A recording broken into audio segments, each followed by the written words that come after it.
ఎందుకో నాకు అప్పటికప్పుడు గోరింటాకు పెట్టుకోవాలనిపించింది. అందుకని నేను ఇన్‌స్టంట్‌గా గోరింటాకు తయారు చేశాను. నిమ్మకాయ, కుంకుమ ఉంటే సరిపోతుంది దీనికి. ఎక్కువ ప్రాసెస్ అవసరం లేదు. ఎక్కువ టైం కూడా అవసరం లేదు. జస్ట్ ఒక 5 మినిట్స్‌లోనే తయారు చేసి పెట్టుకోవచ్చు కూడా.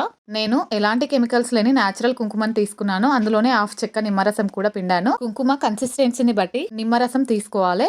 తర్వాత మిక్స్ చేసుకొని సేమ్ ఇంకా మనం నార్మల్‌గా గోరింటాకు ఎలా అయితే పెట్టుకుంటామో అలానే పెట్టుకోవాలి. ఎంతమందికి బెల్లం గోరింటాకు గుర్తుంది? అదేనండి, కొబ్బరి చిప్పలతో చేసేవాళ్ళం కదా! కుండలో కొబ్బరి చిప్పలను వేసి పొయ్యి మీద పెట్టి చేసేవాళ్ళం కదా! అప్పటికప్పుడు తయారు చేసుకునేవాళ్ళం. అది ఎంతమందికి గుర్తుందో తప్పకుండా కామెంట్ చేసి చెప్పండి. ఒక 5 మినిట్స్ తర్వాత డ్రై అవుతుంది. డ్రై అయిన తర్వాత వాష్ చేసుకుంటే మనకి ఈ విధంగా కలర్ వచ్చింది. మేమైతే ఎండాకాలం వస్తే చాలు అలాంటి ప్రయోగాలు చాలా చేసేవాళ్ళం. ఇలా ఎంతమంది చేశారో కామెంట్ చేయండి. అప్పటికప్పుడు కావాలనుకుంటే ఇలా తయారు చేసుకొని పెట్టుకోవచ్చు. నేను నేచురల్ కుంకుమ తీసుకున్నాను కాబట్టి నాకు కలర్ ఈ విధంగా వచ్చింది. బయట మార్కెట్‌లో దొరికే కుంకుమ అయితే కలర్ ఇంకా బాగొస్తుంది. వాష్ చేసుకోకుండా ఉంటే ఎక్కువ సేపే ఉంటుంది. ఒక 4-5 అవర్స్ వరకు ఉంటుంది. వీడియో నచ్చితే గనుక లైక్ ఇచ్చి సబ్స్క్రైబ్ చేసుకోవచ్చు కదా!